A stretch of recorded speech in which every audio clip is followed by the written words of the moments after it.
The Nurburgring 24-hour is complete, and during this race this year, there was a dramatic moment which completely changed the outcome of this event. As the race neared its conclusion, a scary on-track incident happened involving the race-leading Porsche from Manthey EMA, and ultimately this gave BMW back-to-back wins in the Intercontinental GT Challenge this season. In fact, the other car that was involved in this crash went airborne, and the end result proved to be very controversial, depending on how you looked at the incident. So in this video, I'll explain the details around this dramatic moment and the implications from it, as the 24 Hours of Nurburgring claimed a new winner of the event in 2025.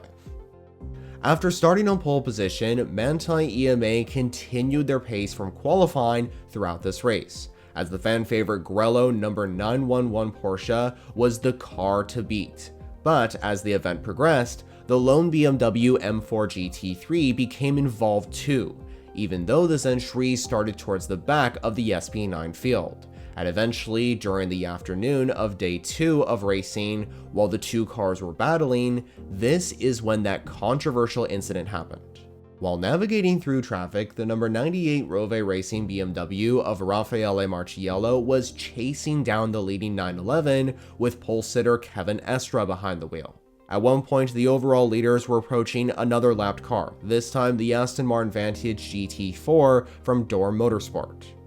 With the Vantage GT4 Aston sticking to the racing line to the left, Estre chose a risky move to the right to get past, but the Aston Martin and Porsche made contact, forcing Estre to push the Vantage into the nearby wall, causing the car to do a barrel roll, and besides the GT4 entry, thankfully no other cars were damaged. Thankfully, the driver of the GT4 Aston, Rolf Scheibner, was okay from the frightening incident, but he had to be taken to a hospital for precautionary measures. Following this dramatic moment, the Porsche and BMW continued to fight for the overall lead, but the number 98 BMW's tires soon fell off, and the Grello Porsche was able to keep first. However, in the end results, the number 98 BMW from Rove Racing wouldn't finish in second place. Soon, the stewards determined that Kevin Estre was at fault for the earlier incident, and they chose to give the number 911 Porsche a 100-second time penalty. Now initially, Manthey EMA didn't serve the penalty out on track in the hopes of appealing the incident, and the Grello Porsche would actually end up crossing the line in first, with the BMW crossing the checkered flag in second. But after the appeal from Manthey EMA failed, the car of Estre, Guvin, and Preining was regulated to second place, with the BMW M4 GT3 Evo being promoted to first.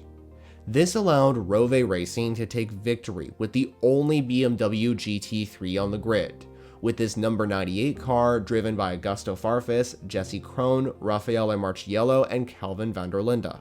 This result also allowed BMW to secure their 21st overall victory at the Nurburgring 24-hour, and their first since 2020, when the same team of Rove Racing won.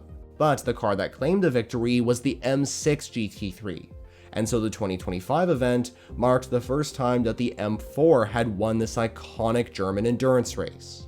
It's also key for me to point out that BMW remains the only car manufacturer to win overall in the Intercontinental GT Challenge this season.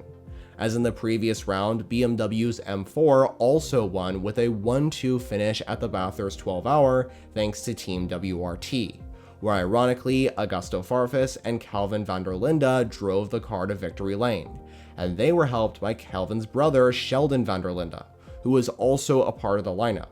But he wasn't at the Nürburgring this year because he was also racing for BMW at Watkins Glen, like other drivers, including the likes of Dries Vanthoor.